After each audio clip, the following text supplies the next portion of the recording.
أعوذ بالله السميع العليم من همزات الشياطين وأعوذ بالله أن يحضرون إنه هو السميع العليم بسم الله الرحمن الرحيم الحمد لله رب العالمين والصلاة والسلام على أشرف الأنبياء والمرسلين حبيب إله العالمين أبي القاسم محمد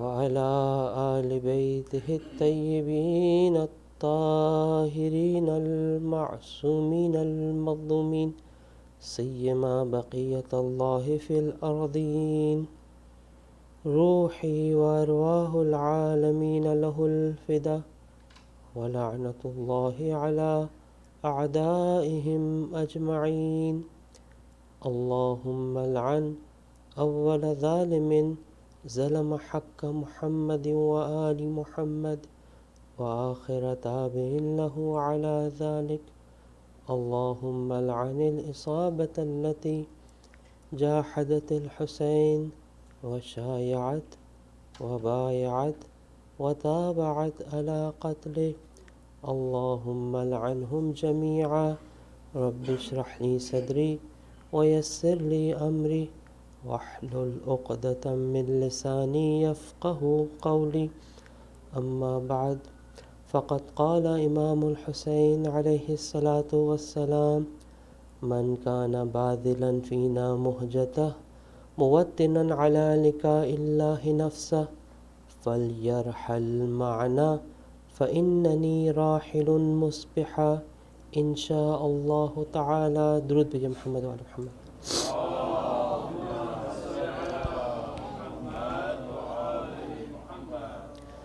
اس امید، اس آرزو، اس خواہش کے ساتھ کہ مجالس امام حسین علیہ الصلاۃ والسلام کی ان محافل میں ہماری زبان سے جو کلمات جاری ہوں، ہماری سماعت تک جو کلمات پہنچیں، اس میں خدا اور اولیاء خدا کی رضا شامل حال ہو اور ہمیں ان تعلیمات پر عمل کرنے کی توفیق نصیب ہو. ایک بار پھر درود بھیجیں محمد و آل محمد پر.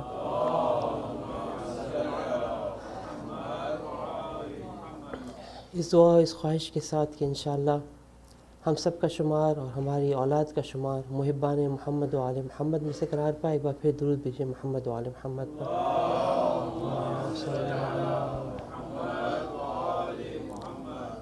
اور اس دعا اور خواہش کے ساتھ کہ انشاءاللہ وہ افراد کے جو اس وقت قید و بند کی اور اسارت کی مصیبتوں کو برداشت کر رہے ہیں، محب اہل بیت ہونے کی سزا کے طور پر، خداوند عالم ان سب کو جلد سے جلد رہائی کے اسباب فراہم فرمائے. ایک بار پھر درود بھیجیں محمد و آل محمد پر.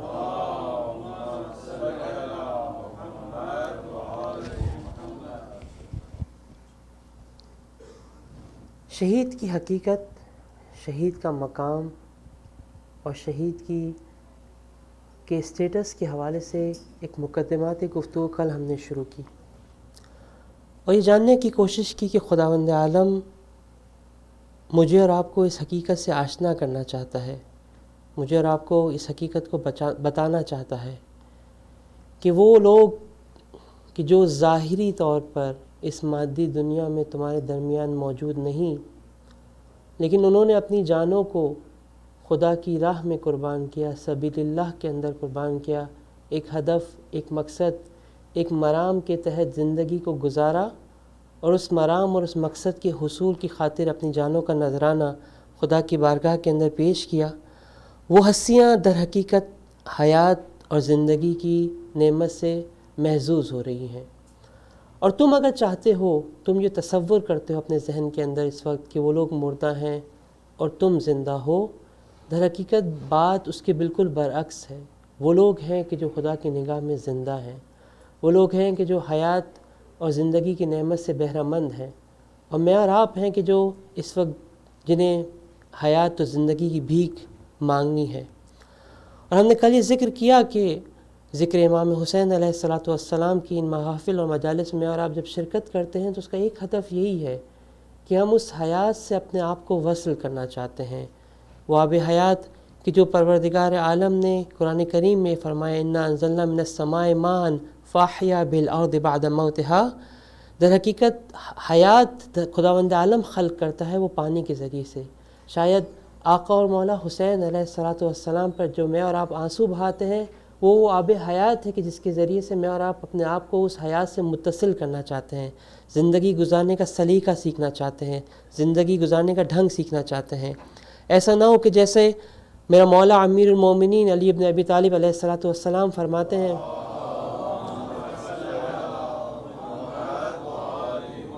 کہ چلتے پھرتے مردے ہیں یہ لوگ، انسانوں کی صورت میں جو تمہیں نظر آتے ہیں یہ در حقیقت مردے افراد مردہ ہیں، کیونکہ حیات اس حقیقت کا نام ہے کہ جس کے اندر انسان معرفت رکھتا ہو، یہ جانتا ہو کہ اس کے اطراف میں کیا کچھ ہو رہا ہے، اور اس کے مطابق اس کا عمل بھی یہ بتا رہا ہو کہ وہ جانتا ہے کہ کیا کرنا چاہیے۔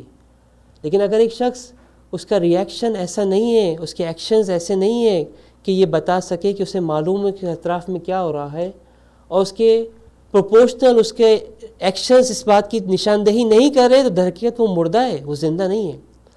اور میں فقط اشارتاً عرض کرتا چلوں، بعض اوقات جب یہ آیت پڑھی جاتی ہے وَلَا تَحْسَبَنَّ الَّذِينَ قُتِلُوا فِي سَبِيلِ اللَّهِ أَمْوَاتًا بَلْ أَحْيَاءٌ عِندَ رَبِّهِمْ يُرْزَقُونَ، ہمارے ذہن میں یہ تصور آتا ہے کہ یہ جو شہداء کی زندگی کی بات کی جا رہی ہے وہ ما بعد طبیعت ہے، میٹا فزیکل ورلڈ کی زندگی کی بات کی جا رہی ہے۔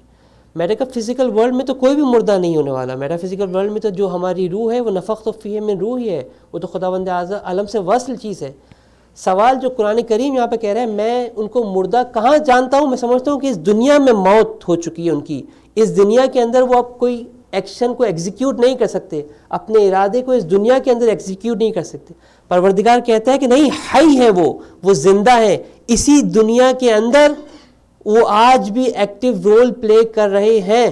بس یہ نہ سمجھنا کہ 1400 سال پہلے میرا آقا و مولا حسین اگر اس دنیا سے چلا گیا، ظاہری طور پر مادی دنیا سے چلا گیا، تو اب ایکٹیو رول پلے نہیں کر رہا۔ آج بھی حسین مجھے اور آپ کو یہ صدا دے رہے ہیں کہ جو 1400 سال پہلے مکے سے نکلتے ہوئے آقا اور مولا نے اس زمانے کے لوگوں کو فریاد کی، آج تک حسین کی یہ صدا بلند ہے ہم سب کے لیے جو زندگی کی آرزو چاہتے ہیں، زندگی گزارنا چاہتے ہیں، زندہ رہنا چاہتے ہیں۔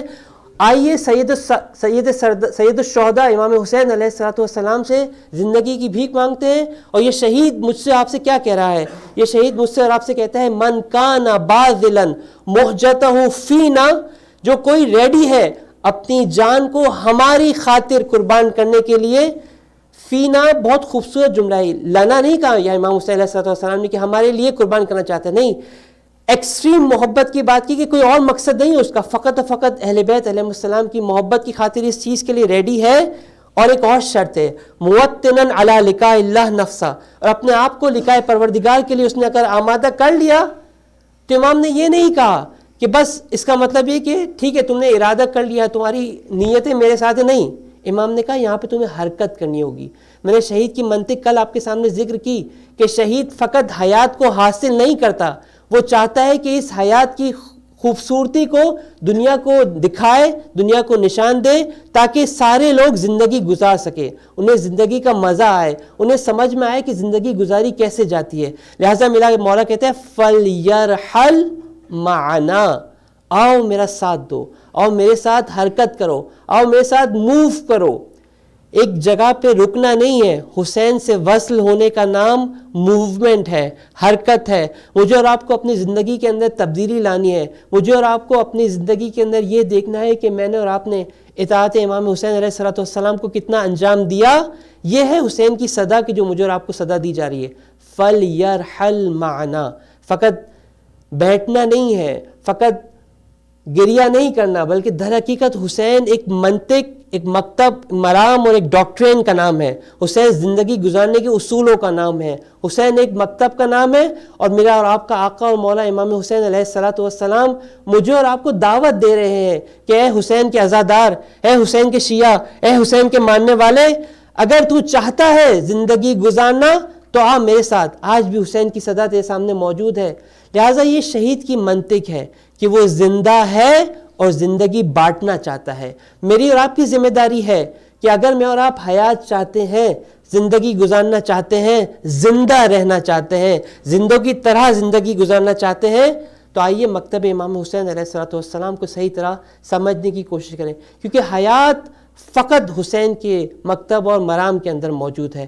لہٰذا اسی آیت کے اندر جو کل ہم نے پڑھی، اس کو میں کنٹینیو کروں اور اس نقطے کی طرف تھوڑا سا اشارہ کرتا چلوں اور پھر ہم اپنے موضوع کے اوپر آتے ہیں۔ جب شہید اپنے مقصد کو دوسروں تک پہنچاتا ہے تو ان کو ایک بشارت دیتا ہے، یستبشرون، بشارت دیتا ہے۔ کس بات کی بشارت دیتا ہے؟ لا خوف علیہم ولا ہم یحزنون، نہ تمہیں کسی بات کا خوف ہوگا نہ کسی بات کا حزن ہوگا۔ یہ جو میں نے آپ سے کہا نا کہ خوف اور حزن، فیئر اور گریف، یہ دو ایسی حقیقتیں ہیں جو انسان کے لیے انسان کو عمل سے روکتی ہے، بعض اوقات انسان کو اپنے کمال پہ جانے کے روک لیتی ہے۔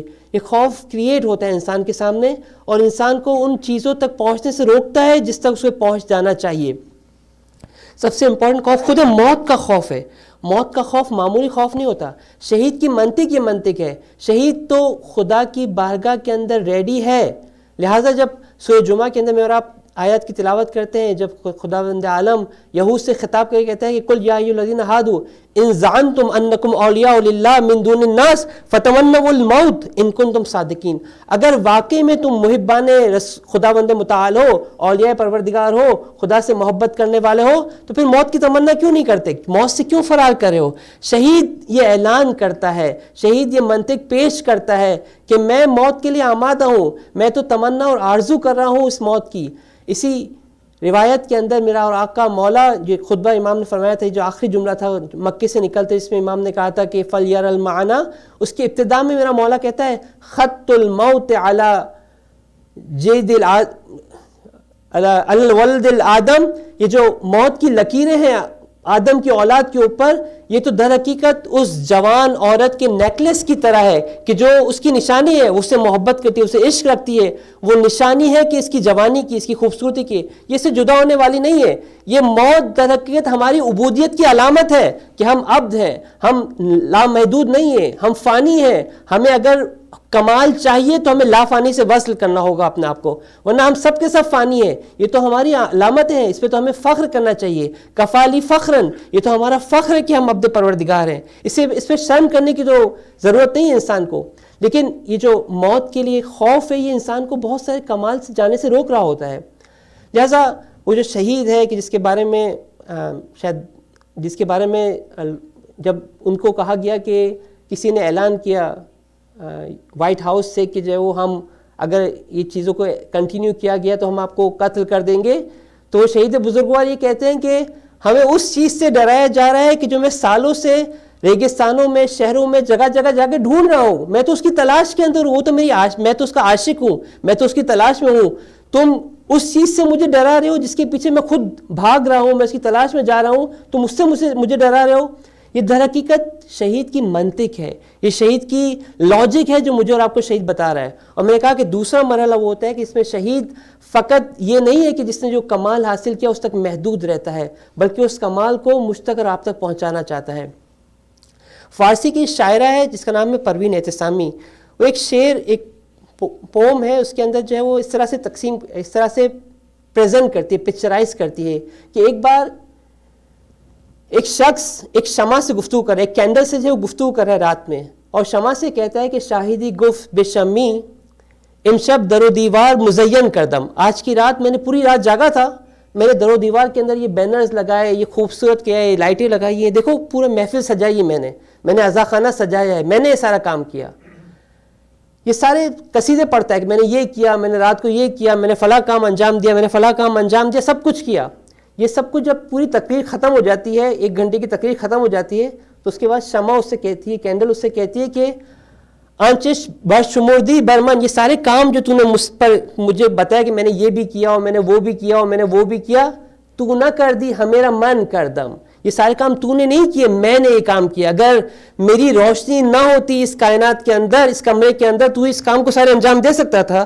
شہید اگر امام حسین علیہ السلام کی ذات گرامی نہ ہوتی، قسم بخدا آج خدا کا نام اس کائنات کے اندر موجود نہ ہوتا. لہٰذا اگر ہم یہ سارے کام انجام دے رہے ہیں تو اس شہید کا صدقہ ہے کہ جس کی خاطر میں اور آپ اس کام کو انجام دے رہے ہیں. اور یہ شہید کی منطق ہے کہ جو مجھے اور آپ تک کو شہید پہنچانا چاہتا ہے کہ میں ایک مکتب، ایک مرام، ایک مقصد کے تحت زندگی گزاری ہے. آؤ اس مکتب کو سمجھو اور میرے مکتب کی طرح زندگی گزارنے کی کوشش کرو. یہ راستے کو سمجھنے کی کوشش کرو، اس راستے پر چلنے کی کوشش کرو، اس راستے کو انتخاب کرنے کی کوشش کرو. لہٰذا یہ جملہ امام کا بہت عظیم جملہ ہے. اس پہ غور و فکر کریں کہ جس کے اندر میرا اور آپ کا مولا مجھ سے اور آپ سے خطاب کر کے کہہ رہا ہے فَلْيَرْحَلْ مَعْنَا، آؤ میرے مکتب، میرے مرام اور میری ویژن کے ساتھ، میرے مشن کے ساتھ قدم بڑھاؤ، میرے ساتھ آگے چلو. میں جس مقصد کے تحت قربانی دی اس کو سمجھنے کی کوشش کرو، اس کو جاننے کی کوشش کرو اور اس کے خاطر قربانی دینے کی کوشش کرو. یہ جو شہید کا مقصد، یہ جو مکتب، یہ جو ڈاکٹرین ہے، یہ بہت امپورٹنٹ ہے. خاص طور پر سید الشہداء امام حسین علیہ السلام درود بھیجو.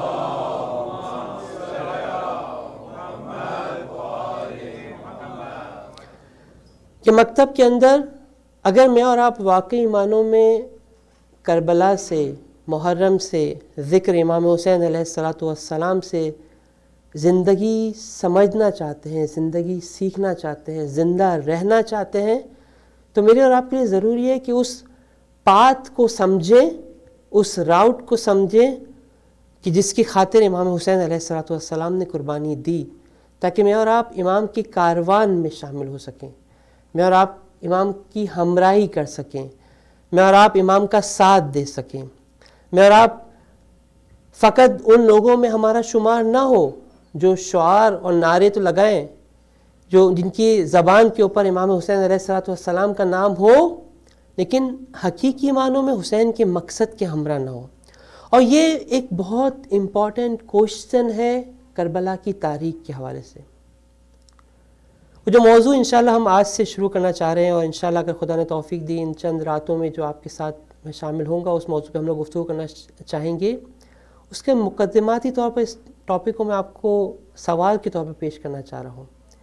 ایک بہت امپورٹنٹ سوال ہے ہمارے ذہن کے اندر کہ کیوں ایسا ہوتا ہے کہ وہ افراد کی جو ظاہری طور پر عقیدے کے اعتبار سے امام حسین علیہ السلام کے ہمراہ تھے، خدا پر یقین رکھتے تھے، رسول صلی اللہ علیہ وآلہ وسلم کی رسالت پر یقین رکھتے تھے. درود بھیجو محمد وعلی محمد.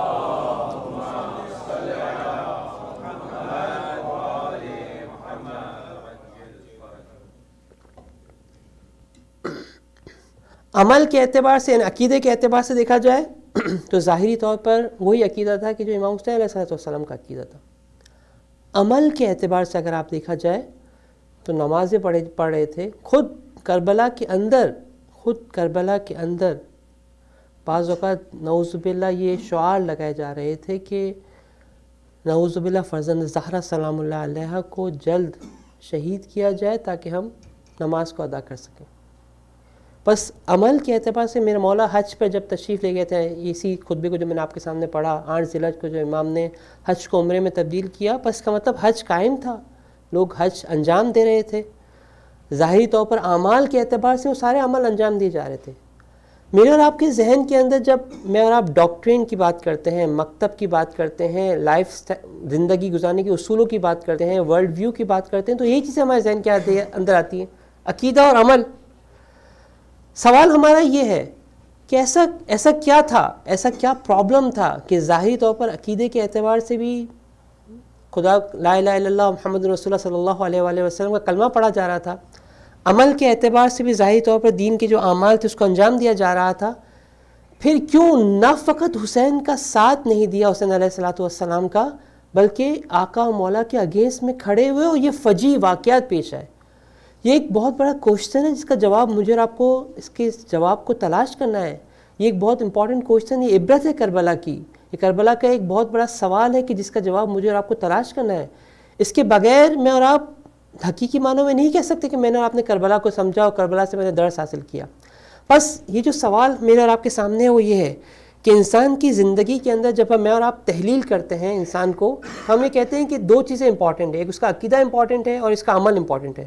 جب ہم مثلاً اپنی مجالس کے اندر، اپنی محافل کے اندر، اپنی کلاسز کے اندر جو بھی چیز آرگنائز کرتے ہیں تو ہم کن چیزوں پہ گفتگو کر رہے ہوتے ہیں؟ ہم عقیدے پر گفتگو کرتے ہیں اور عمل پہ گفتگو کر رہے ہوتے ہیں. یہ دو کام ہوتے ہیں جس کو ہم انجام دے رہے ہوتے ہیں. اور اس کے بعد ہم یہ سمجھتے ہیں کہ مثلا ہم نے اپنی ڈیوٹی پوری کر لی اور اپنی ذمہ داری کو ادا کر لیا. لیکن جب آپ تاریخ کا مطالعہ کرتے ہیں، جب آپ واقعات کا مطالعہ کرتے ہیں، جب آپ ہسٹری کو دیکھتے ہیں، جب آپ کربلا کو دیکھتے ہیں، تو آپ کو لگتا ہے there is something more important. Maybe کوئی چیز اس سے بھی زیادہ امپورٹنٹ ہے کہ جو در حقیقت ڈیسیشن میکنگ کے پروسیس کے اندر بہت امپورٹنٹ رول پلے کرتی ہے، اور جس کی بیسس کے اوپر آپ ڈیسیشنز لے رہے ہوتے ہیں اپنی لائف کے اندر. بہت امپورٹنٹ ڈیسیشنز آپ کسی اور چیز کے اوپر لے رہے ہوتے ہیں. جو چیز مجھے اور آپ کو سمجھنی ہے اور مجھے اور آپ کو جاننی ہے، اور انشاءاللہ اگر خداوند عالم نے توفیق دی تو جو موضوع ہم نے انتخاب کیا ہے اس کا ٹائٹل اس طرح سے ہے، اس کو ہم یہ کہیں گے طرز زندگی، وے آف لائف، روش زندگی، سب کی زندگی، جو بھی آپ ٹائٹل دینا چاہیں، زندگی گزارنے کے اصول، کیسے کسی کام کو آپ اور میں انجام دیتے ہیں. عقیدہ عمل امپورٹنٹ ہے، لیکن اس سے زیادہ ایک چیز جو شاید بہت امپورٹنٹ رول پلے کرتی ہے وہ میرے اور آپ کا طرز زندگی ہے، میرے اور آپ کی زندگی گزارنے کے اصول ہیں کہ جو بہت زیادہ امپورٹنٹ ہے. دیکھیں دشمن نے جس چیز پہ سب سے زیادہ کام کیا، آپ آئیں اسی ورلڈ، ہم یہاں کی بات کرتے ہیں، مثلا کینیڈا کی آپ بات کریں. آپ جب اس سوسائٹی کے اندر آتے ہیں تو کوئی آپ کو کہتا ہے کہ آپ خدا پر ایمان نہ رہیں، آپ خدا پہ یقین نہ رکھیں، آپ کہیں کہ خداوند عالم جو ہے اس دنیا کے اندر موجود نہیں. کسی نے آپ کو آج تک کہا، کسی نے آپ کے سامنے تقریر کی، کسی نے آپ کو جو ہے وہ کوئی لیکچر دیا، کسی نے کوئی چیز کہی، کسی نے آپ کو جو اس طرح کی کوئی بات نہیں کی. بس عقیدے میں تو آپ کو کوئی بھی اعتراض نہیں کر رہا کہ آپ کیسے بھی جو بھی عقیدہ رکھنا چاہیں. وہ کہہ رہے ہیں بھائی مثلا ہم تو پلورلسٹک سوسائٹی ہیں، جس کو جو دین رکھنا ہے، جس کو جو مرام رکھنا ہے، we don't care about it. آپ کو تو جو کرنا ہے کریں، بس عقیدے میں تو کوئی پرابلم نہیں ہے. عقیدے کی تو کوئی یہاں پہ کہہ رہے ہیں ہمیں تو کوئی پرابلم ہی نہیں ہے، آپ کو جو کرنا ہے کریں. عمل کی بات کریں تو کہتے ہیں ہم آپ کے لیے پریئر روم بنا کے دیتے ہیں، آپ کو ہاتھ باندھ کے نماز پڑھنی ہے، آپ کو ہاتھ کھول کے نماز پڑھنی ہے، آپ کو کرسچن کی طرح سے جو دعا کرنی ہے، ہر سائن یہاں پہ لگا ہوا ہے. جیسے آپ کو جو کام انجام دینا ہے you are free to do it. بس عمل کے اندر بھی تو ان کی طرف سے تو کوئی اعتراض نہیں، تو کہہ رہے ہیں ہم تو پلورلسٹک سوسائٹی ہے، whatever you want to do.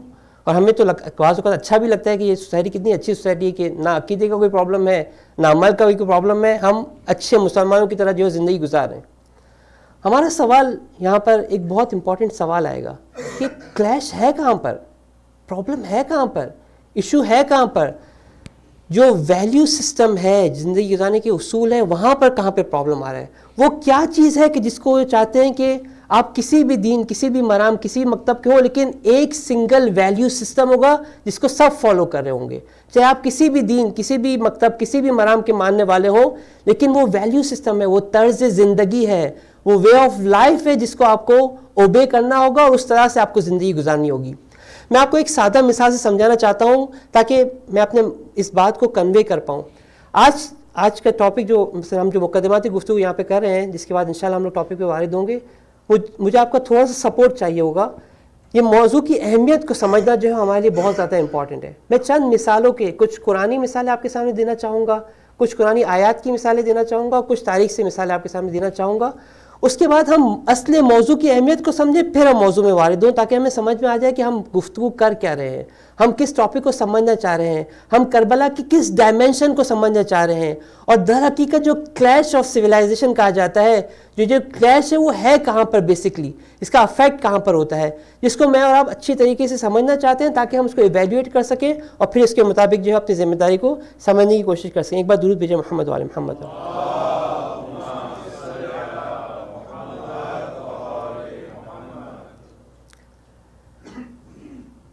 حدیث پڑھنے سے پہلے میں ایک قرآنی مثال آپ کے سامنے دیتا ہوں تاکہ شاید وہ مطلب ہمیں بہت بہتر طریقے سے جو ہے وہ سمجھ میں آ سکے. شاید دیکھیے، تاریخ کا ایک واقعہ ہے جو قرآن کریم نے مختلف انداز میں قرآن کریم میں پیش کیا. قرآن کریم کہتا ہے کہ حضرت موسیٰ علیٰ نبینا علیہ الصلاۃ والسلام کے زمانے کے اندر جب خدا کا یہ ولی فرعون کے دربار میں حاضر ہوتا ہے اور فرعون کو یہ کہا جاتا ہے کہ خدا کی اطاعت کرو اور ان بندگان خدا کو جنہیں تو نے اپنا غلام بنایا ہوا ہے، تو نے اپنے انڈر میں لیا ہوا ہے، اسے اپنی غلامی سے جو ہے آزاد کر، ان کو آزاد لوگوں کی طرح زندگی گزارنے کی اجازت دی جائے. فرعون کا یہ اعلان کیا جاتا ہے. فرعون کہتا ہے، جادوگروں کو بلایا جاتا ہے اور فرعون جو ہے وہ جادوگروں سے کہتا ہے کہ تم اس بڑے جادوگر کے سامنے اپنا جادو پیش کرو اور اس کو شکست دو. اگر تم نے اس کام کو انجام دیا تو تم من المقربین ہو جاؤ گے, تمہیں جو ہے وہ مقام و منزلت ملے گی جو آج تک میں نے کسی کو بھی نہیں دی, تم مجھ سے جو ہے وہ سب سے زیادہ کلوز ہو جاؤ گے. یہ لوگ جو ہے وہ, میں اس پورے واقعے کو آپ کے سامنے اس وقت نہیں پڑھنا چاہ رہا ہوں, میں اس خاص جملے کو پڑھنا چاہ رہا ہوں جو فرعون نے کہا تھا, اس سے ہم لوگ جو ایک میسج کو حاصل کرنا چاہیں گے. شاید اگر بعد کی مجالس کے اندر موقع ہوا تو میں اس واقعے کو تفصیل کے ساتھ آپ کے سامنے پیش کرنا چاہوں گا. ابھی صرف موضوع کو سمجھانے کے لیے جو ہے میں اس آیت کے اس ٹکڑے کو پیش کرنا چاہ رہا ہوں. جب فرعون کے جادوگروں نے اپنے جادو کو پیش کیا, رسیوں کو ڈالا انہوں نے, حضرت موسیٰ علیہ نبینا علیہ الصلوۃ والسلام نے اپنی عصا کو ان کے سامنے پھینکا, اور وہ عصا ایک اژدہے کی صورت میں ظاہر ہوتی ہے. ان تمام رسیوں کو جو ہے وہ اس نے جو ہے وہ نگل لیا. اس موقع پر ایک واقعہ پیش آتا ہے, اور وہ واقعہ قرآن کریم اس طرح سے نقل کرتا ہے کہ یہ جو جادوگر تھے, یہ جو میجیشنز تھے, انہوں نے جب اس واقعیت کو دیکھا فوراً سے سمجھ گئے کہ ہم جو کر رہے تھے وہ آنکھوں کا دھوکہ تھا. اس شخص نے جو کام انجام دیا یہ آنکھوں کا دھوکہ نہیں, یہ واقعیت ہے. بس ان کو یہ معلوم تھا کہ یہ بشر کی طاقت سے بالا تر کوئی کمال ہے کہ جو یہاں پر انجام دیا جا رہا ہے. جیسے ہی اس کام کو دیکھا انہوں نے کہا کہ آمنت برب العالمین رب موسیٰ و ہارون. یہ جملہ ان کی زبان سے جاری ہوا, انہوں نے خدا کی بارگاہ کے اندر سجدہ کیا. جب انہوں نے خدا کی بارگاہ میں سجدہ کیا, اب میں آپ سے سوال کرتا ہوں, رپلائی کے اندر جب فرعون نے یہ دیکھا کہ ان لوگوں نے خدا رب العالمین کے سامنے سجدہ کر لیا, انہوں نے موسیٰ و ہارون علی نبینا و علیہ الصلوۃ والسلام کے خدا کو قبول کر لیا, اس رب کو قبول کر لیا اپنے رب کے طور پر, اس کو اعتراض کیا کرنا چاہیے آپ کے خیال میں؟ آپ سے اگر میں سوال کروں, اگر کوئی شخص آپ کا کوئی کلیم ہو اور اس کلیم کے اگینسٹ میں آپ کے سامنے کوئی کام انجام دے گا تو آپ کیا کہیں گے اس کو؟ مثلا آپ کے خیال میں آپ کے خیال میں کیا جواب دینا چاہیے؟ فرعون کو کیا کہنا چاہیے کہ تم بسم اللہ, اگر آپ کچھ بولنا چاہیں تو بسم اللہ بول سکتے ہیں. کیا کہنا چاہیے اس کو؟ ہوا کیا؟ میں نے آپ کو واقعہ سمجھایا. ایک کام تھا جس سے اس نے کہا تھا کہ میں رب ہوں تمہارا. ان لوگوں نے فرعون کے مقابلے میں جو ہے وہ کسی اور کے سامنے سجدہ کر لیا, کسی اور خدا کو جو ہے قبول کر لیا. اب یہ جو کلیم کر رہا تھا میں رب ہوں, اسے کیا کہنا چاہیے تھا کہ تمہارا جو ایمان ہے, تمہارا عقیدہ ہے وہ غلط ہے, تم نے جو کیوں اس کو خدا مان لیا, میں تمہارا خدا ہوں. ٹھیک ہے, اس کو یہ کہنا چاہیے تمہارا عقیدے کے اندر پرابلم ہے.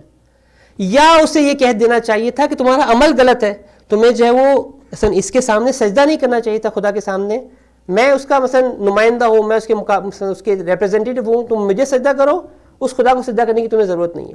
بس یا عقیدے پہ اعتراض کرنا چاہیے تھا یا عمل پہ اعتراض کرنا چاہیے تھا, اس کے علاوہ اعتراض کرنے کا کوئی حق نہیں بنتا. قرآن کریم جو جملہ فرعون کا بیان کر رہا ہے وہ عجیب و غریب ہے. قرآن کریم سورہ اعراف کی آیت نمبر 123, انشاءاللہ اس آیت کو گھر جا کے تلاوت کریں کہ اس آیت کے اندر خداوند عالم نے فرعون کا جو مائنڈ سیٹ ہے وہ کس طرح سے بتایا ہے. یہ مائنڈ سیٹ جو ہے وہ سمجھنا بہت ضروری ہے. قرآنی ویلیو سسٹم کے اندر, قرآنی سسٹم جو قرآن کریم نے مجھے اور آپ کو سمجھایا ہے, وہ فارم افراد کی الگ ہوتی ہے. کسی زمانے کے اندر فرعون کی صورت کے اندر ہے, کسی زمانے کے اندر یزید کی صورت کے اندر موجود ہے, کسی زمانے کے اندر نام نہیں لے رہا میں آپ نام خود اپنی جگہ پہ فل کر سکتے ہیں. افراد چینج ہو سکتے ہیں, نام چینج ہو سکتے ہیں, ٹائٹلز چینج ہو سکتے ہیں, لیکن جو ویلیو سسٹم ہے, جو مائنڈ سیٹ ہے وہ چینج نہیں ہوتا. مائنڈ سیٹ وہی ہے کہ جو وہاں پر موجود ہے. لہٰذا مجھے اور آپ کو یہ بہت امپورٹنٹ ہے کہ ہم اس ویلیو سسٹم کو سمجھنے کی کوشش کریں, اس مائنڈ سیٹ کو سمجھنے کی کوشش کریں جو قرآن کریم مجھے اور آپ کو سمجھانا چاہتا ہے. بس یہاں پر قرآن کریم فرعون کی منطق اور فرعون کی لاجک جو ہے میرے آپ کے سامنے اس طرح سے پیش کرتا ہے. قال آمنتم بہ, تم ایمان لے کر آئے, بس مجھے ایمان لانے پہ کوئی اعتراض تھوڑی ہے. تم اس پر ایمان لے آؤ, اس پر ایمان لے آؤ, کسی اور پر ایمان لے جاؤ, مجھے کیا فرق پڑتا ہے. آمن تو بھی پرابلم کہاں پر ہے؟ آمن تو بھی قبل ان آذن لکم, میری پرمیشن سے پہلے تم نے کیسے کر لیا؟ غلاموں کو تو یہ حق نہیں بنتا. ہمارے ملک کے لوگ, پاکستان کے لوگ یہ کہتے ہیں beggars are not choosers, beggar لوگ تو چوز نہیں کر سکتے, تم نے چوز کیسے کر لیا؟ پرابلم کہاں پر ہے؟ Who gave you the right to choose. یہ جو غلامانہ مائنڈ سیٹ تھا, روش زندگی تمہاری غلامانہ تھی, میں نے تمہیں غلاموں کی طرح پرورش دی تھی. یہ تم نے کب سے یہ سوچ لیا کہ غلام جو ہے وہ اپنے طور پر ڈیسیجن لے سکتے ہیں؟ کہاں سے تمہارے ذہن کے اندر آ گیا کہ you can take the decision on your own? You don't have the right to do that. تمہارے پاس یہ رائٹ نہیں ہے. تمہیں یہ حق نہیں دیا گیا کہ تم سوچو بھی اس بات کے بارے میں کہ تمہارا رب کون ہے. میں ڈیسائیڈ کروں گا, میں جس سے کہوں گا تم اس کو سجدہ کر سکتے ہو, میں جس سے کہوں گا تم اس کو سجدہ نہیں کر سکتے ہو. میں جس سے کہوں گا تمہیں اس کا ساتھ دینا ہے, میں جس سے کہوں گا تمہیں اس کے مخالفت کھڑی ہونی ہے. I am the one who will decide. یہ ہے فرعونی منطق, یہ ہے فرعونی لاجک جو مجھے اور آپ کو کہتی ہے کہ جو زندگی گزارنے کے اصول ہیں, فرعونیت یہ چاہتی ہے کہ بندوں کو غلام کی طرح زندگی گزارنا سکھائے. ان کو یہ کہیں کہ فقط تمہیں یس سر کہنا ہے, ہم جو ڈیسائیڈ کریں گے تمہارے لیے, چاہے وہ صحیح ہو غلط ہو. میں جو کہوں گا وہ در حقیقت صحیح ہے, نہ یہ کہ جو حق اور باطل ایگزسٹینشل ریالٹی کے اندر کوئی چیز نہیں ہے. میرے کہنے سے جو حق تشکیل پاتا ہے اور میرے کہنے سے باطل تشکیل پاتا ہے. بس میں جو کہوں گا وہ تمہیں کرنا ہے, اور میں جس سے منع کروں گا وہ تمہیں اس کام کو انجام نہیں دینا ہے. میں واپس سے اس آیت کی تلاوت کر رہا ہوں, یہ آیت بہت زیادہ امپورٹنٹ ہے. آیت کے اندر فرعون, قرآن کریم اس آیت کو فرعون کی منطق کے طور پر نقل کر رہا ہے. کہتا ہے قال الفرعون, فرعون نے یہ جملہ کہا آمنتم بہ. میں دوبارہ سے کہہ رہا ہوں کہ اس نے اس بات پر اعتراض نہیں کیا کہ تم خدا پر ایمان کیوں لے کر آئے. جس بات پر اعتراض تھا وہ اس بات پر اعتراض تھا کہ غلام کو کس نے حق دیا کہ جو ہے وہ اپنی طرف سے چوز کرے گا چیزوں کو. یہ حق تمہیں حاصل نہیں ہے. یہ جو روش زندگی تم نے انتخاب کی ہے, یہ زندگی گزارنے کے جو اصول انتخاب کیے, فیصلہ جو بھی کر رہے ہو اس سے مجھے کوئی تعلق نہیں ہے کہ تم کر کیا رہے ہو. پرابلم یہ ہے کہ تمہارا جو زندگی گزارنے کا اصول ہے وہاں پر مجھے ایشو ہے. یہ ایشو جو ہے وہ صحیح نہیں ہے, یہاں پر مجھے تمہیں روکنا ہے. تمہیں اس بات کا حق نہیں ہے کہ تم اس کام کو انجام دو, چاہے صحیح کرو یا غلط کرو, چاہے یہ کانٹریکٹ سائن کرو یا نہ کرو, اس سے مجھے غرض نہیں ہے. مسئلہ یہ ہے کہ یہ سائن کرنے سے پہلے تم نے مجھ سے پرمیشن لی تھی یا نہیں لی تھی. اگر مجھ سے پرمیشن لی تھی تو دیٹس فائن, اس کے بعد تم صحیح بھی کام کرو تو مجھے کوئی حرج نہیں ہے. لیکن اگر مجھ سے پرمیشن نہیں لی گئی اور اس کے بغیر یہ کام انجام دیا گیا تو یہاں پر ہے کہ جس کو بہت بڑا ایشو ہے. جیسا فرعون کہتا ہے قال فرعون آمنتم بہ قبل ان اذن لکم, تم نے ایمان لے کر آئے خداوند عالم پر, رب موسیٰ و ہارون علی نبینا و علیہ الصلوۃ والسلام پر, قبل ان اذن لکم, اس سے پہلے کہ میں تمہیں پرمیشن دیتا. یہ ہے جو روش زندگی. میں نے کہا کہ نہ اعتراض عقیدے پر ہے, نہ اعتراض عمل پر ہے, بلکہ اعتراض کس کے اوپر ہے؟ سب کی زندگی کے اوپر ہے, زندگی گزارنے کے پرنسپلز کے اوپر ہے, روش زندگی کے اوپر ہے. آپ اس کام کو کیسے انجام دیتے ہیں یہ بہت امپورٹنٹ ہے, اور اس کا وائس ورسا افیکٹ ہے. عقیدہ اور عمل اپنی جگہ پر قائم ہوتا ہے, لیکن اگر میرا اور آپ کا طرز زندگی, یہ جو شعار, یہ جو سلوگن لگایا جاتا ہے do in Rome as the Romans do, در حقیقت مجھ سے اور آپ سے کہا جاتا ہے کہ ان کی طرح زندگی گزارنا شروع کرو. آہستہ آہستہ تم بھول جاؤ گے تم کسی خدا کو مانتے تھے, تم بھی کسی حسین علیہ الصلوۃ والسلام کا ماتم کرتے تھے, اس کی آواز پر لبیک کہتے تھے. یہ سب بھول جاؤ گے تم اس زندگی کے اندر اتنے محو ہو جاؤ گے, اس زندگی گزارنے کے سٹائلز کے اندر اتنے محو ہو جاؤ گے کہ اس کے بعد تمہیں ذہن میں ہی نہیں آئے گا کہ کسی اور طریقے سے زندگی گزاری جا سکتی تھی. بعض اوقات یہ ہوتا ہے میرے اور آپ کے ساتھ کہ میں اور آپ معرفت کے اعتبار سے مجھے اور آپ کو معلوم ہے کہ یہ کام صحیح ہے غلط ہے. میری اور آپ کی جب عمل کی بات کی جاتی ہے تو مجھے اور آپ کو معلوم ہے کہ یہ عمل کرنا صحیح ہے. ایک اور پوائنٹ ہے جس کو انکلینیشنز و گرائش کہا جاتا ہے, یہ حب اور بکس کہا جاتا ہے, تولی و تبری کہا جاتا ہے, وہ میرا ٹاپک نہیں ہے ابھی. اس کے بعد ایک چوتھا مرحلہ آتا ہے جس کو کہا جاتا ہے وے آف لائف. آپ زندگی گزار کیسے رہے ہیں, اور ویسٹرن سویلائزیشن نے, سیٹنک سویلائزیشن نے اس پہ بہت اچھا کام کیا ہے.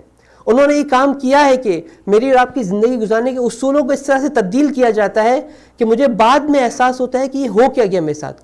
بعض اوقات ہوتا ہے نا کہ آپ یہ سوال کرتے ہیں کہ ہم اپنی جنریشنز کو بچائے کیوں, بچائے کیسے اس سسٹم کے اندر. اور بعض اوقات یہ سوال آتا ہے کہ کیوں ایسا ہوتا ہے کہ ہم آتے ہیں, ہم مدرسے بھی جا رہے ہوتے ہیں, ہم اسلامک اسکول بھی جا رہے ہوتے ہیں, سب کچھ صحیح ہوتا ہے, عقیدہ بھی صحیح ہوتا ہے, عمل بھی صحیح ہوتا ہے, لیکن پرابلم ہو کہاں پہ رہا ہوتا ہے کہ جس کی وجہ سے بالکل تھوڑے عرصے بعد جو ہے وہ جنریشنز کمپلیٹلی چینج ہو جاتی ہے, زندگی گزارنے کے اصول کمپلیٹلی چینج ہو جاتے ہیں, میں اور آپ کے سوچنے کا اسٹائل بالکل چینج ہو جاتا ہے. ایسا کہاں ہوتا ہے, پرابلم کہاں پر ہے؟ در حقیقت روٹ کاز جو ہے وہ وے آف لائف کے اندر ہے. اس وے آف لائف کو جب تک میں اور آپ اصلاح نہیں کریں گے, یا اس پہ غور و فکر نہیں کریں گے, یا اس کی خاطر پلاننگ اور برنامہ ریزی نہیں کریں گے, تدبیر نہیں کریں گے, تو وی آر ایٹ لاس, ہم لوز کریں گے اس بیٹل کو. یہ بیٹل جو ہے میں اور آپ زندگی نہیں گزار سکتے. لیکن حسین علیہ الصلوۃ والسلام کے اندر وہ وے آف لائف موجود ہے, جن کا طرز زندگی, جن کا زندگی گزارنے کا اسٹائل حسینی اسٹائل تھا. وہ نہ فقط حسین کے ساتھ آخر دم تک رہے، بلکہ اگر دشمن کی فوج میں بھی تھے تو انہوں نے حسین کی فوج کو شامل کیا. لیکن جن لوگوں کا وے آف سٹائل، زندگی گزارنے کے اصول اور پرنسپلز اور طرز زندگی حسینی طرز زندگی نہیں تھا، کربلائی طرز زندگی نہیں تھا، شہیدانہ زندگی نہیں تھا، وہ لوگ حسین کے ساتھ تھے لیکن آخری موقع پر جو حسین کا ساتھ چھوڑ کے چلے جاتے ہیں. یہ وہ بنیادی فرق ہے کہ جو فیصلہ کرتا ہے حق و باطل کا. جو میری اور آپ کی طرز زندگی بہت زیادہ امپورٹنٹ ہے.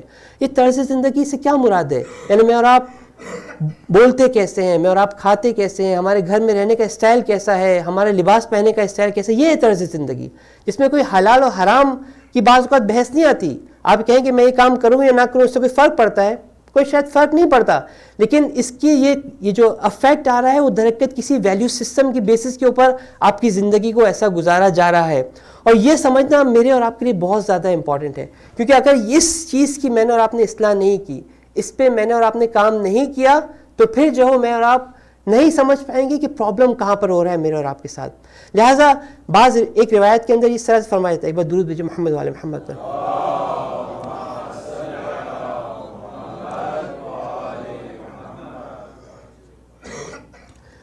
روایت میں کہا جاتا ہے کہ عبادت 3 طریقوں کی ہوتی ہے، عبادت کرنے والے 3 طریقوں کے ہوتے ہیں. ایک وہ لوگ ہیں کہ جو عبادت کرتے ہیں خوف کی بنا کے اوپر. یہ کن لوگوں کی عبادت ہے؟ غلاموں کی عبادت ہے. ایک وہ عبادت ہوتی ہے کہ جو عبادت کی جاتی ہے کسی لالچ یا ہرس کی بنیاد پر، کوئی چیز آپ کو اس کے اگینسٹ میں چاہیے ہوتی ہے، یہ تاجروں کی عبادت ہے. اور ایک عبادت ہوتی ہے کہ جو فقط حب پروردگار کی خاطر عبادت ہوتی ہے، اس کو لائق عبادت پایا ہے اس لیے میں عبادت کر رہا ہوں. اس کو کہا جاتا ہے کہ یہ آزاد مردوں کی عبادت ہے. عقیدے کے اعتبار سے تینوں خدا پر یقین رکھتے ہیں، عمل کے اعتبار سے تینوں عبادت کے کام انجام دے رہے ہیں، لیکن روش کے اعتبار سے ایک غلاموں کی عبادت کر رہا ہے، ایک تاجروں کی عبادت کر رہا ہے، ایک آزاد مردوں کی عبادت کر رہا ہے. یہ ہے روش، یہ ہے کس طریقے سے میں اور آپ کاموں کو انجام دے رہے ہیں، میری کام کرنے کا انداز کیا ہے، میرے چلنے کا انداز کیا ہے، میرے بولنے کا انداز کیا ہے. یہ آپ کو بتا رہا ہوتا ہے کہ آپ کی حقیقت کیا ہے، آپ کسی کام کو کیوں انجام دے رہے ہیں. یہ آپ کے لیے طے کر رہا ہوتا ہے آپ کی زندگی کے اصولوں کو. لہٰذا عبادت، تینوں عبادتیں فقہی اعتبار سے قبول ہے خداوند عالم کی بارگاہ کے اندر، لیکن درجات کے اعتبار سے زمین و آسمان کا فرق ہے ان تینوں عبادتوں کے درجے کے اندر. کہ ایک غلام کی عبادت ہے کہ جو مجبور ہے اس کام کو انجام دے، کیونکہ ذہن کے اندر خوف ہے کہ اگر میں نے نہیں کیا تو کیا ہوگا میرے ساتھ. دوسری طرف ایک لالچ ہے، ایک تجارت ہے، ایک شخص ایک کام کر رہا ہے، اس کے اگینسٹ میں ایک چیز چاہ رہا ہے اس کے مقابلے میں. یہ بھی عبادت فقہی اعتبار سے قبول ہے خدا کی بارگاہ کے اندر. لیکن ایک شخص اگر آزاد مرد کی طرح خدا کو لائق عبادت سمجھ کے اس کام کو انجام دیتا ہے، اس کا مرتبہ خدا کی بارگاہ کے اندر عظیم ہے. یا وہ جملہ کہ جو آقا اور مولا امام حسین علیہ السلام نے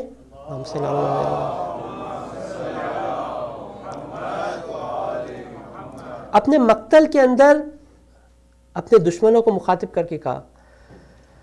آپ اس جملے کو اس عنوان سے سمجھنے کی کوشش کریں. جملہ میرا مولا نے کیا کہا؟ یا شیعۃ آل ابی سفیان ان لم تخاف عربی مجھے اس وقت یاد دیا رہی، اگر تم خداوند عالم صلی اللہ علیہ وسلم،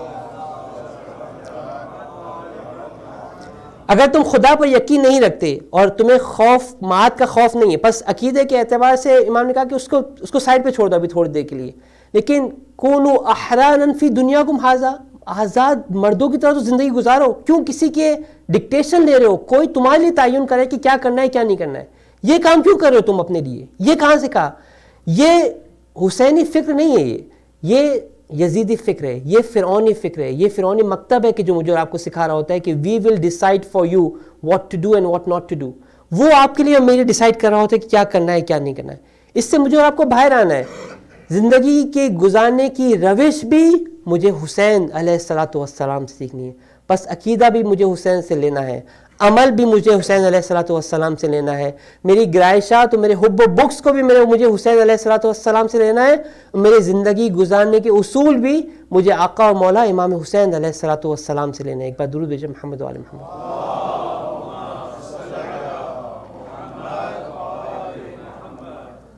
اور یہ جو بیٹل ہے، یہ جو جنگ ہے، یہ بہت خطرناک جنگ ہے.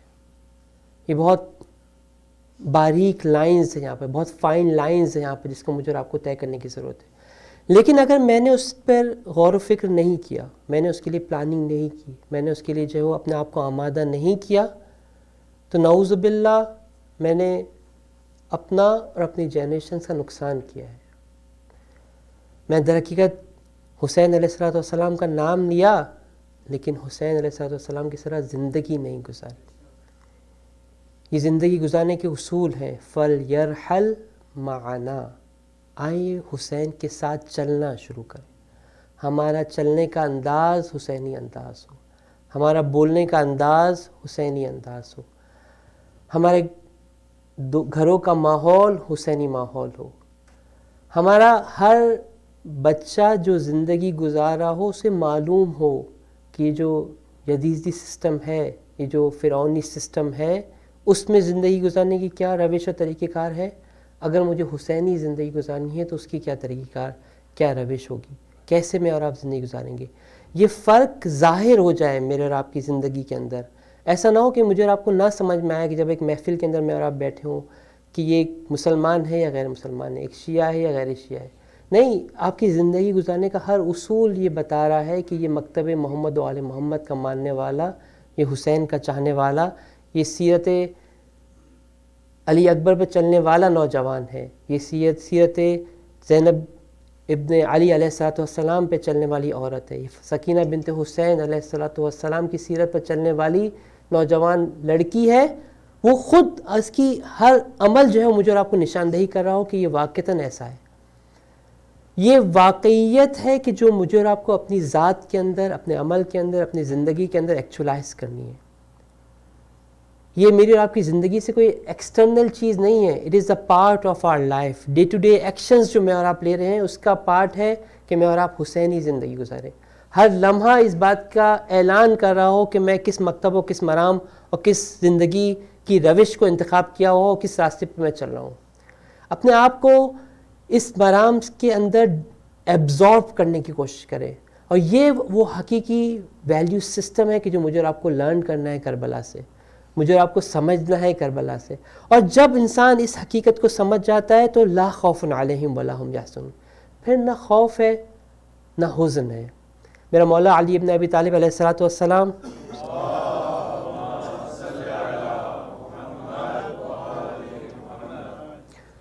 ایک روایت کے اندر فرماتے ہیں کہ یا ایھا الناس لا تستوحشوا فی طریق الہدی لقلۃ اہلہ. تمہیں وحشت نہیں ہونی چاہیے، تمہیں خوف نہیں ہونا چاہیے کہ اگر حق کے راستے پر چلنے والے کم ہیں. کوانٹٹی حق اور باطل کو کریٹ نہیں کرتی. حق اور باطل ایک ریالٹی ہے کہ جو خارج کے اندر موجود ہے. اگر ایک قافلے کے اندر، ایک کاروان کے اندر 72 100 150 کے افراد موجود ہوں، دوسری طرف جو ہے وہ لشکر کا لشکر موجود ہو، یہ کوانٹٹی، ڈیموکریسی، ووٹس حق کو کریٹ نہیں کرتے.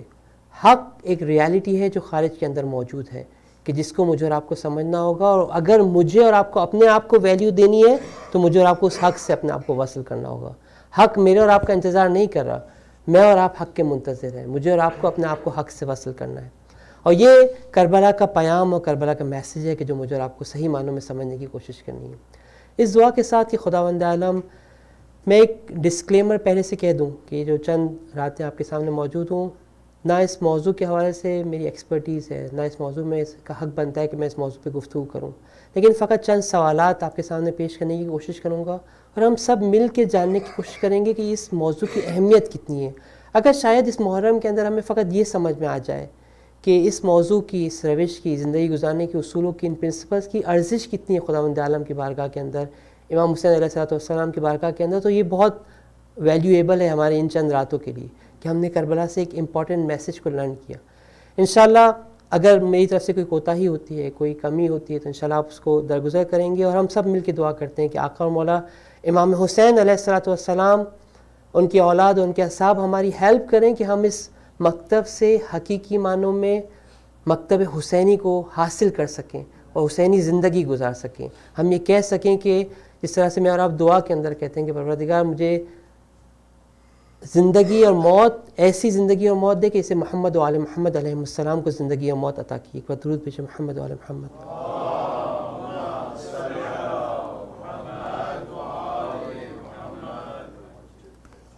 السلام علیک یا ابا عبداللہ وعلی الارواح التي حلت بفنائک عليك مني سلام الله أبدا ما بقيت وبقي الليل والنهار ولا جعله الله آخر لحظ مني لزيارتكم.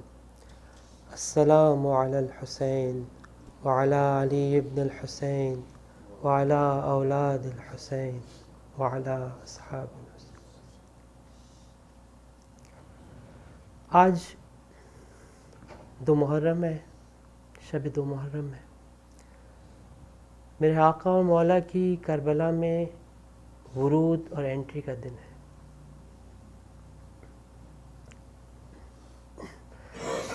ایک بار پھر شاید ہم سب مل کے خلوص دل کے ساتھ آقا کو سلام کرتے ہیں.